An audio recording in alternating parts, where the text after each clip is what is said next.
Today's conversation sits at the intersection of two things we all experience but rarely pause to examine loneliness, and the way our minds quietly shape our reality. I'm joined by Matt Warren, journalist, author, and managing director at Universal Impact, part of the conversation. Matt has spent years translating complex research into stories that help us better understand ourselves. I first discovered his work through a BBC Future article asking a simple but unsettling question: why do we sometimes feel lonely even when we are surrounded by people? And his book, Are You Thinking Clearly? He explores the many hidden forces from culture to bias to perception that influence how we interpret the world. So today, I want to explore what happens when these two ideas meet, how the stories we tell ourselves shape loneliness, and how understanding the mind might help us relate to that experience differently.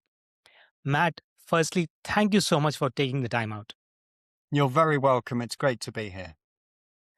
Matt, before we dive in, how do you usually introduce yourself these days? I suppose predominantly I'm a storyteller.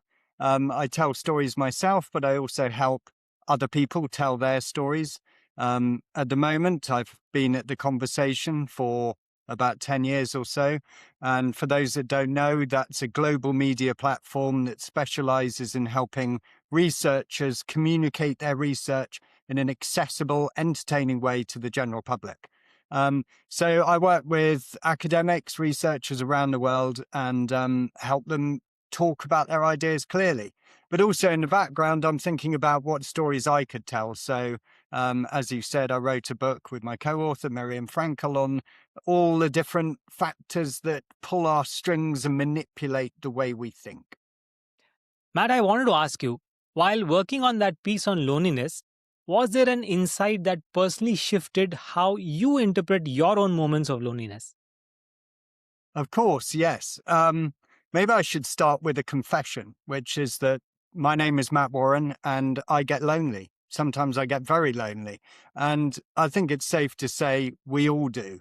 There was a huge BBC study not so long ago called the Loneliness Experiment, looked at tens of thousands of people around the world and discovered that shockingly 40% of 16 to 24-year-olds feel lonely often or very often. And 10% of adults probably feel lonely at any one time all around the world. So it's important to remember that we're not alone when we're lonely. Other people are feeling the same thing.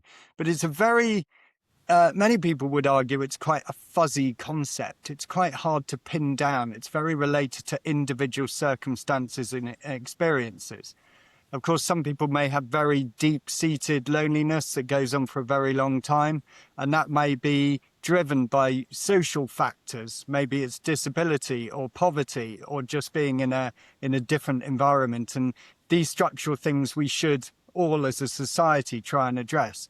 But all of us, as I say, go through fleeting moments of loneliness. Now, researchers say that I'm just looking down at my notes to get the wording right, but they'll often define loneliness as that painful feeling when quantity or quality of one's social relationships is perceived as deficient. Now, most of us would recognize that, would read over it and say, well, yes, of course, it's all about people. But there's a couple of interesting words in that definition. And one is the quality of one's social relationships. It's not just about how many we have, but how connected we are to them. And the other key word, which talks, I think, to your little intro there, is perceived as. So we are playing a part in this as well. Our own perceptions are an important thing to consider. So that's the kind of preamble, I suppose. But to get to your point, the really interesting thing for me was that speaking with researchers and other individuals and then interrogating my own experience, the interesting thing is people aren't necessarily the antidote to loneliness. And I think that busts quite a big myth that we all labor under, which is that all I need to stop feeling lonely are more friends or more people around me. But interestingly, research also shows that people who live in, densely populated areas are often the loneliest. And sometimes people who are alone in nature feel very connected. alone but not lonely. So I find this a sort of fascinating insight. Sometimes we should remember that people can be the problem. We can be in relationships, romantic relationships with people who make us feel lonely. We can be standing in a crowd with people we know in the pub, wherever it may be, and actually feel very disconnected and lonely as well. So that was one, sort of fascinating insight I got. The other one, from one of the researchers who's written a wonderful book on loneliness, a biography of loneliness called Faye Bound Alberti. Um, she's looked at the history of loneliness, and one of her sort of key insights was that the concept of loneliness, not so much the experience, but the concept of it, is relatively modern. And prior to the 19th century, the word oneliness was used more than loneliness. It was this idea that you could be on your own, but not necessarily in a negative way. Perhaps you were out in nature, like Wordsworth, wandering lonely as a cloud. But that wasn't necessarily a negative thing. In fact, in some ways, being alone was a way to connect with higher beings, with the God of your choice, for example. So there are further insights there, and I'd urge anyone interested in this to read that book. Amazing. I think we talked about this earlier. I try and spend time in some silent retreats wherever you get a lot of time with yourself. And I feel when we are always in our day to day, we are like always on and we are losing the connection with ourselves. And no wonder the connection with everybody around us as well. Yeah, exactly. I think it's sort of um, loneliness is probably less related to physical distance and more related to emotional distance. So, Matt, if loneliness changes the lens through which we see the world, what distortions tend to show up? Now, that's a very interesting question. So I suppose in a way, it's always worth remembering that the primary objective of our brain is to stay alive. And that doesn't necessarily mean to make us happy. And we often wonder whether the purpose of life surely must be to be happy. But sometimes our brain is working against us in that project. It cares about keeping us alive. And this leads to a whole range of biases. It can make us quite pessimistic in some domains. So, for example, let's look at loneliness and theories around how this developed. Now, social connection is really important for humans, and humans are probably safer around other humans. Certainly, in going back into our distant past. So, loneliness, like hunger, may be a prompt to urge us to do something, to get back into a safe social environment in the same way that hunger prompts us to go and find something to eat. But that doesn't mean it's a pleasant sensation. As we know, terrible feelings of loneliness can make us very miserable. So when given that, if we ultimately then the brain will encourage us to prioritize safety, avoiding being harmed, over making a friendship. So we might have this bias. We might go, well, I'm scared of social situations. I feel uncomfortable in them. I've had bad experiences in the past. And we'll prioritize that feeling of, safety, that urge towards safety over, going out and making new friendships. But when we're feeling lonely, and that can then make us feel more negative about ourselves and our emotions in general, we may start to reinforce that bias. For example, if we're feeling lonely, we may assume over time that we're less likable than we really are. We may look for little or interpret little clues in what people say or how they look at us and reinforce our bias that they don't like us or we're not good enough. And so loneliness can sort of become this self-fulfilling prophecy. The more we kind of withdraw from or are removed from social interaction, the less positively we can feel about it. Mhm. There's quite a well-known sort of psychological phenomenon called the liking gap, for example, which means that people assume that they're less likable than they really are. And if you ask a person after a conversation, how likable were you during that? People will tend to say, I'll give myself a 4. I should have said this. I should have said that. If you ask the person they're talking to, they'll probably get a higher score. Yeah. People are more likable than they want. And that, again, is evidence of that sort of slightly pessimistic bias. Um, so there was, related to that, there was quite an interesting study done on Chicago commuters. It was really what they were doing is encouraging, or they asked people, how much do you think you would enjoy having a chat with a stranger on your way to work? And the response, quite predictably, was meh. I don't, not sure about that. I don't think I want to. In actual fact, when they were encouraged to do so, most of them found it very enjoyable. Interestingly, as well, only about 40% of them thought they would find someone who would have that chat with them. And in actual fact, all of them did. And, just I think this is a more scientific illustration of this, of this bias that we all labor under.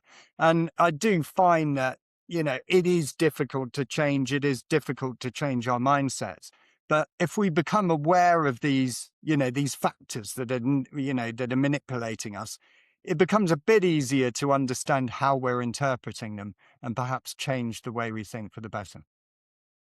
Yeah, I think I totally agree. And that resonated really well when you said, there is a liking gap. We all kind of think that, maybe we should have said this, that meeting didn't go that well. Probably that person is, I don't know what that person is thinking about me. And to your point, talking to strangers, I mean, I kind of made it a habit to talk to a lot of people. My better half would get a little annoyed, like he's a chatterbox, but uh, people open up and they talk about random things, and people are actually waiting to talk to you if you just make an effort to do that. Yeah, I think it's a common problem, isn't it, in relationships and friendships, and when you're meeting strangers, is that people will often find that when they feel that a relationship isn't working, it's because the other person doesn't ask them any questions. People like being asked questions. Right. Obviously, if you can tell that someone really does want to be left alone and you've got no idea what else is going on in their mind, you back off. But having a conversation with, another open person can change their day and yours. Exactly. Matt, your book argues we are not always in the driver's seat of our thinking. So how does that idea show up in the way that we experience loneliness? I think it ultimately this comes down to that question of perception in the definition we had at the beginning. So we can't control other people's behavior. Hmm. Um, we probably shouldn't try and control other people's behavior. Yeah. That arguably is, a toxic trait. But we can control how we perceive other people's behavior, how we respond to it. So I'd say, if we go back to the liking gap, for example, or if we acknowledge that, that we are laboring under these slightly pessimistic biases, then we can, perhaps reset the dial, rose tint our spectacles a bit more, take control of the situation and ask why we are feeling the way we do about the signals we're receiving. For example, if someone grimaces during a conversation, perhaps they've got indigestion, perhaps it's not that they don't like us. If someone looks over our shoulder and disappears to talk to someone else at a social gathering, that may be just because they want to work the room, not because we're boring. Perhaps they want to go and find someone to bring them over to introduce us to us. So it's thinking about, when we make our decisions and we respond to the things around us, are we being manipulated by other factors, by certain biases? Or can we interpret them another way? So, for example, when we feel lonely, we may be tempted to ask the question, why? Why do I feel lonely? And this was a really interesting point made by a researcher called Olivia Reams, who's got a book as well called The Instant Mood Fix. Um, and she gave a couple of examples to me of how this questioning process might work positively and negatively. So when I go, why am I lonely? One response, which I'm responsible for, I can answer that question how I choose. I could go, I'm unlikable. Now, that's quite unhelpful because how do I make myself likable? I'm kind of giving myself an answer that I can't then address. A better way of going about it would be, why am I feeling lonely? You could say, well, the people around me don't really get me. Perhaps I need to go and make other friends. There's a kind of action there. They never ask me any questions. Okay, well, I'll go and find some other friends. Or it could be, I'm not making enough contact with other people. And if that's your verdict, then again, you do have the opportunity to take an action, respond to it, and change your circumstances. I can go out and speak to those strangers or join a club or whatever it is. I think it's important, again, to acknowledge that there are very many different forms of loneliness, some far more severe than others, and some people have it thrust upon them, if you like, by social factors or by others deliberately in a sustained way. And that can lead to serious mental health issues. And those people perhaps need greater support. And all of us as a community should try and play some role in that. But if it's a kind of more fleeting form of loneliness, or something that happens in certain situations, ask yourself a question why, and then really kind of try and come up with an answer that allows you an escape route, a way to change your behavior or change the circumstances, rather than just coming up with something kind of dead end and pessimistic like, because I'm unlikable. There are lots of other things we can do if we're lonely. According to science, walk in nature can be can alleviate it. And again, this talks to the idea of connection. It's not necessarily about people, it can be about connecting to things. And that could, as well, it could be a pet. Having some kind of purpose that you connect to as well is quite important. So volunteering has been shown to be very effective in this domain. One of the loneliest times I've had in my life was in my young early 20s, when I was a business analyst, it was called, and I basically did internal audit. And I was also quite cut off from people. I do a lot of interviewing them about processes, but I'd be the kind of odd one out. I'd be the person from outside coming into a business to talk to people. So I felt quite lonely because I wasn't really around my friends and family. I was often traveling, etc. And a lot of the people around me would be a little bit hostile. Why are you asking these questions? There was that distance. So yeah, to a degree, it was about people. But when I really interrogated it, it wasn't actually about the distance from people that was the problem in this particular case. It was that I didn't have any personal connection with the job I was doing, and therefore who Yeah. I was. I Right. wasn't being true to myself. There was no quality to the connections that I was making. And so Right. I determined a bit later that I wasn't happy in this job, I'd have to go off and do something else. So yeah, it's not always about the people. Some time back, I was in a situation where I felt quite lonely. We moved to a new location. There was stuff going on, things not working out the way we wanted it to. And that's when, we kind of start keeping a score and we say, nobody's calling us. Why should we call anyone? And Yeah, we start losing those connections, right? And I tried to change that. So what I did is I just started calling people and I started talking to them, randomly, at different times. Some people would answer, some people answer like after a couple of days, but at least I could have a good conversation. And even if the person doesn't call me and I call them like regularly, we have a good conversation. And in yeah, whatever way I can make my day better, make them smile for a bit, right? So that kind of worked. So I totally yeah, get what you're saying. Yeah. yeah. And I think talking to that as well, it's interesting that um it was very interesting after COVID, for example. Certainly in London, we more or less were locked down for about 18 months with a couple of reprieves. There wasn't a whole lot of social contact. And you realize that making small talk with anyone, and certainly making more deeper conversation with people, is a bit like a muscle, and you've got to Yeah. work it out. You know, Yeah. you've got to go down the gym sometimes and, Yeah. lift some weights if you want your arm muscles to continue in fine fettle. And it's a bit the same with that.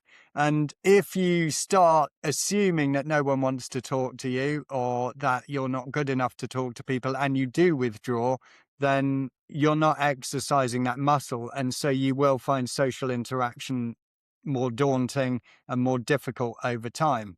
Um, again, if you're suffering from mental health conditions, then, it's important to seek support. But this applies to everyone, on to a greater or lesser degree as well. The more we remove ourselves from things that we might feel nervous about, the more we lose our ability to deal with them. Yeah, the harder they get. Yeah, makes sense. Matt, in your book, Are You Thinking Clearly? If clearer thinking isn't about being smarter, what does it actually look like in everyday life? Another great question. Um, Interesting, that word smarter.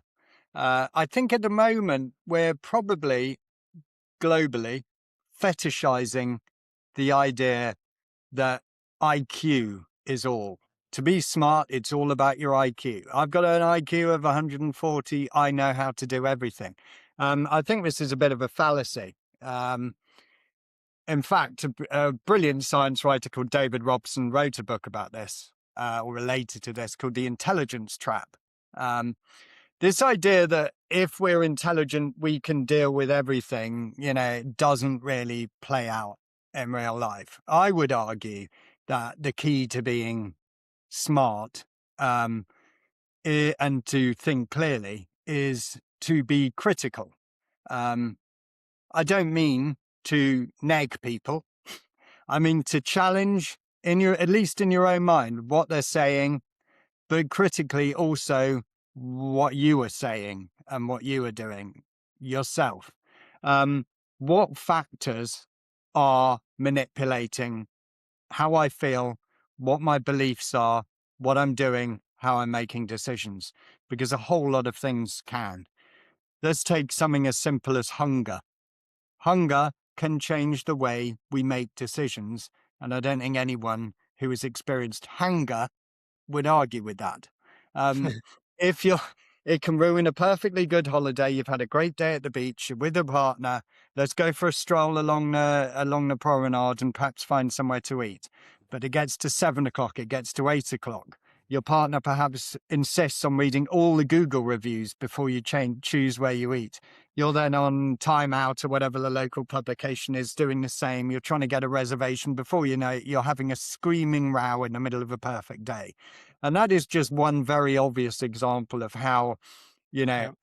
we are heavily influenced by the things around us. And, these are manifold. Technology, the forces behind technology, our intrinsic biases, how we might be overtly pessimistic in certain environments, our culture, how individualistic or collectivistic we are, whether there's some kind of, motive behind me saying a certain thing and changing someone's belief system. So I would just go the starting point, because none of this is easy, as I think we all know. But one starting point is just to be aware of these factors that manipulate us. That intelligence can be a trap. It can lead us down dead ends. And we just have to be critical of ourselves and the things that we are absorbing and interpreting, and try and be as open to different experiences and other worldviews as we can do. Otherwise, we can kind of find ourselves entrenched in that, well-known phrase, the echo chamber. Echo chamber, yeah. Yeah. I love your example, especially because when we talk about hunger, we moved to Thailand and we both are vegetarians, me and my partner. So we used to go to these food courts in these malls. And the funny part is you can see like 1,000 people eating in that food court, and you can circle the entire chain of restaurants and the stalls that are there. You won't find one vegetarian place there, and and you're getting hungry and people are eating, and I am like just in a very different mood at that time, and Yeah, seeing me, my partner is like, she's like, I have to give this guy the food. So I totally get the point when you said we think very differently because of our emotions. So I like the idea when you said think before you accept the information that is shared with you. yeah, Be very critical about understanding what is the motive behind that. So I yeah. love that. Yeah. I mean, I suppose that whole idea, in a way, another easier way of thinking about it, I suppose, is Daniel Kahneman book, the Nobel Prize winner, Thinking Fast and Slow. Now, we can go into the nitty gritty of it, the critiques of it, the evidence behind it. But I just think as a concept, it just feels true to me that we have two thinking systems. We have a very quick, emotional, immediate one, which of course, in an evolutionary perspective, is incredibly useful because without really having to compute all the Yeah. evidence that's coming towards us, we can just make a call, we can make a quick decision. And then Yeah. we have that slow thinking process, the deliberative, rational one that absorbs the evidence and interprets it. And if we can kind of just recognize these two thinking styles in our own minds, on a very simple level, we can challenge some of our biases quite quickly. If we have to make a really important decision, it's important to listen to our gut, to our intuitions, but at the same time, it can be critical to deconstruct, the problem more rationally as well. And when we find ourselves in echo chambers, that to me often feels like we're relying too much on the fast thinking mode where, confirmation biases and certain heuristics are keeping us. We don't want to challenge ourselves. We don't want to look at any other evidence. It's a very emotionally driven thing. Simple, let's just go with it. And perhaps we should all just, take a step back and be a bit more critical of what we're hearing and why. Yeah. Matt, has studying how easily our thinking is shaped changed the way you look at yourself and others? Uh, yes, in a couple of ways. It's difficult. I wrote a book on it. There were 29 different things we explored, and I obviously encourage people to be a bit more critical, as I just did, and so I had to do it to myself. And my main criticism of myself then is some of these things are very difficult to challenge. But I think things I have got better at are, for example, interrogating what I read in the media. And I don't just mean the mainstream media here, but on social media and other things like that. And how I try and determine what the motive is behind what I'm reading. What are the biases? Very few messages don't have a motive behind them. And our perception of those is quite important. You can tell me anything as if it's the truth, but I should probably test it a little bit, do a bit of a fact check on it, be a bit more rigorous before I take everything at face value. I think that was one. Um, Another was going back maybe to a bit more fast and slowy. So, intuition. To what degree should we trust our gut? Well, intuitions, as I said, can be, hugely powerful. They allow us to make quick decisions. But I think it's quite important when we determine the degree to which we can trust them. We should recognize that our intuitions are generally much better in domains where we have experience, Yeah. um, and can be very flimsy in areas where we don't. And it's not up to me to tell people what they've got experience in or not. That's up to the individual.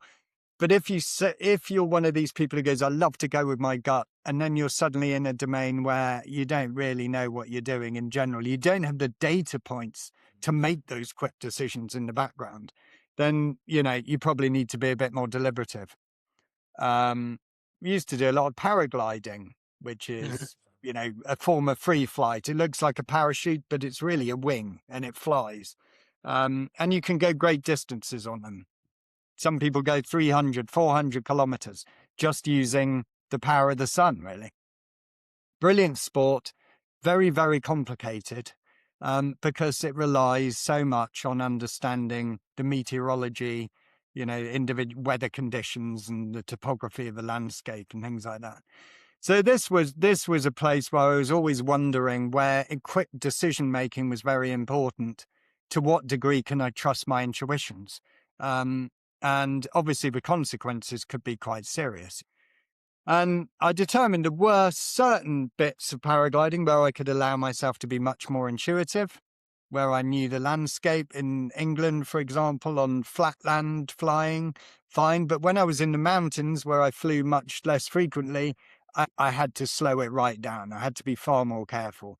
Um, And so it was keeping in mind, yeah, I may not get the same results. I may be spending too long making decisions. And if I can't make a decision that I'm happy with, I should just go and land. Um, but that's okay. You're still learning. If you're in an environment, you haven't enough experience to trust your intuitions, be careful of them. Yeah, that makes a lot of sense. In many of the outreaches that I used to do when I was working in sales, I think I was very clear why I was reaching out to the person, and I'll put it down in the email because everybody knows you're reaching out for a reason, right? You can't just say Yeah. hi, how are you, how's your Yeah. day going, and so it's better to put out your intention why you're reaching out very in the very first paragraph, so the Yeah. person knows, and then you build trust. And I think when we're absorbing the media, mainstream and social, etc., YouTube, um, we can often see the motive behind the opposing view, but we maybe don't look at the motive behind the view we Yeah, agree with. yeah, You know, so I guess that's a form of kind of confirmation bias. yes, it is. Yeah. We tend not to interrogate the things we believe in with the same kind of rigor that we do those we don't. Exactly. Exactly. Yeah. So, Matt, you've spent years translating research into stories. What have you learned about why some ideas really land emotionally with people and others don't?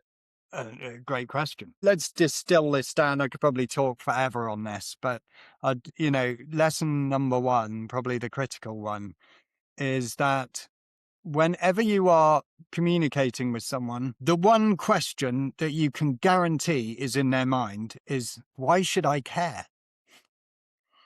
They've got a lot of other things going on, right?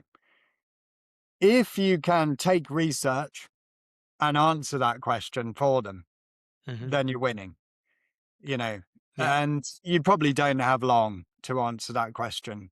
I kind of allude to it like a elevator pitch, unless you've grabbed their attention in the first few moments, they're Yeah. kind of gone.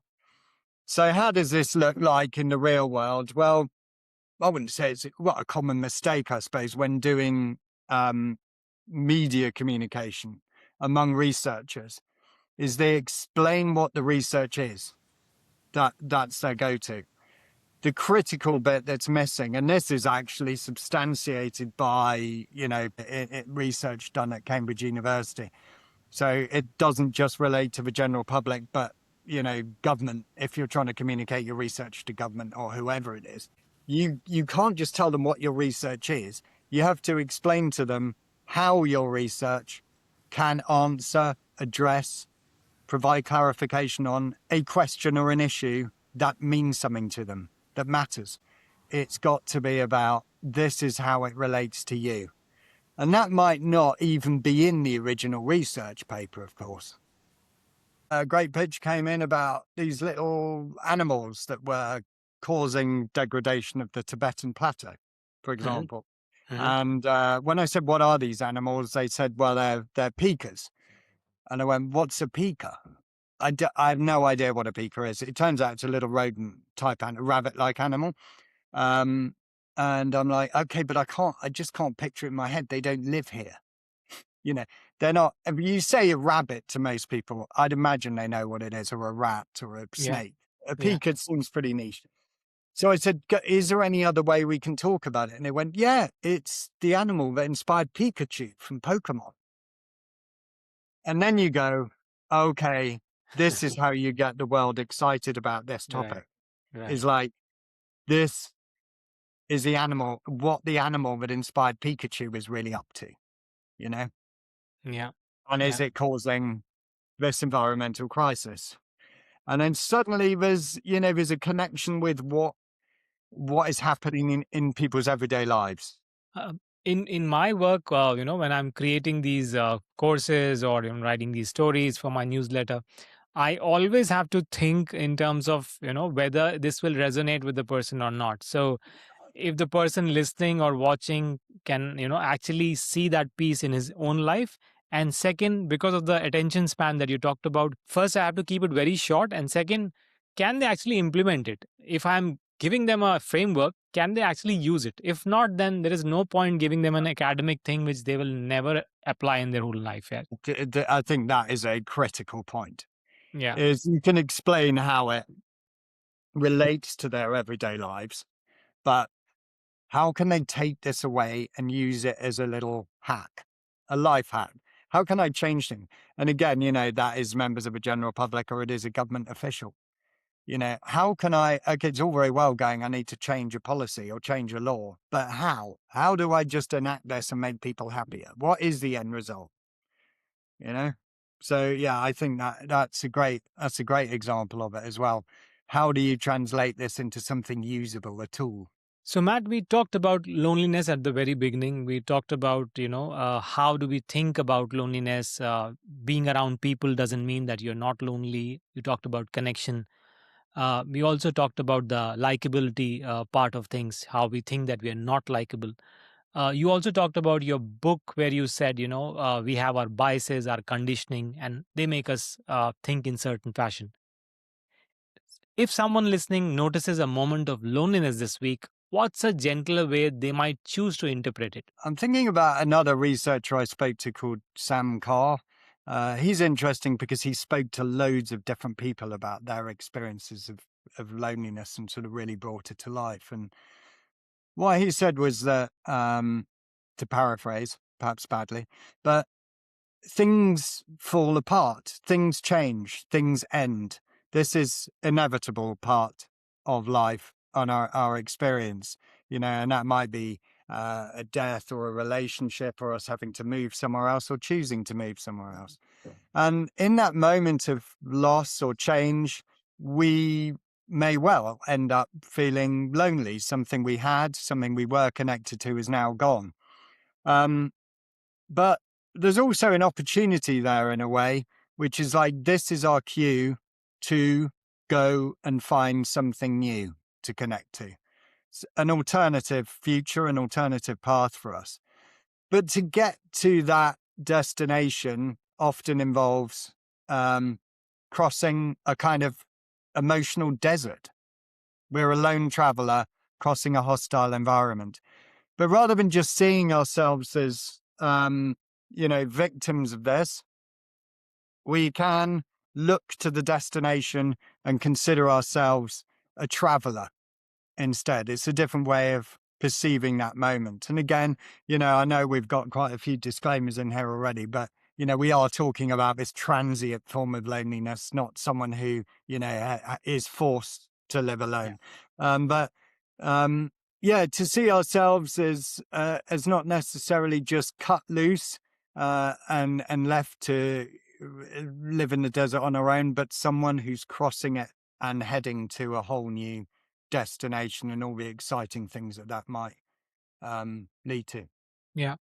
I mean, that reminded me of something very beautiful, which I just experienced. In this retreat, I felt like after a couple of days that, this will be very long and, being silent is going to be difficult. Meditating for so long is going to be very difficult. And this is like a lot of days in front of me. But one of the teachers had said a very beautiful thing, which exactly what you said is like how you think about it, right? If you use it as an opportunity. So what he said, the time that you've got is very less for what we are here for, right? Yeah, So think of it in that fashion, that this is a very short period which you are getting from all your day-to-day schedules. So yeah, use it properly. So when yeah, I started looking at like that, this is very less time and I need to make a lot of the best use of this time, then it kind of looked a shorter span of time rather than looking like a myriad yeah, of big time span of 10 days to spend here. So yeah. yeah. That's a great perspective. Yeah. Um, I think probably in general, we'd all recognize that, this idea of happiness is also become a little bit commercialized. You know, do this, you'll be happy. And the end goal is to always be happy. But, let's look at happiness. When we actually consider happiness, which again is a bit of a fuzzy concept, it's often quite fleeting. And we can feel elated one moment and then back down there the next. And there are a whole load of other experiences, and some of them, if they're not too severe, we can profitably learn from. And so to acknowledge, in a way, we're all travelers, we're all a bit lost, we all have a destination in mind. And ultimately, the best we can do is keep trudging towards it. Yeah, yeah. I think what you said about happiness, there is no one way to be happy all the time. But then, if you kind of work on your mind, you can actually reduce your suffering, and Yeah, you understand that this is part of life. You can't change that. Nobody can change, and there's nobody who's not going through suffering. We all are going through suffering, right? yeah, But there are a lot of good times also. There are people in difficult situations. You cannot deny that. But how you relate to every instance in your life, every event in your life, kind of makes you suffer more or less. So it is, I think, how you work on yourself. So yeah, yeah, yeah. makes sense. It's a lot, again, we're back on perception Right. and challenging the things that might be skewing our perception Right. and seeing whether we might be able to recalibrate them a bit and improve our experience. I think I learned a lot, and I think a different perspective to not only loneliness but also about our own thinking and how we see things which are coming towards us. Taking a step back, understanding what's the message behind, what is the intention behind. I just want to thank you so much for taking out the time for coming on the show and sharing your experience with an open heart. Thank you so much, Matt. It's been a real pleasure. Lovely speaking with you. Thank you. Thank you.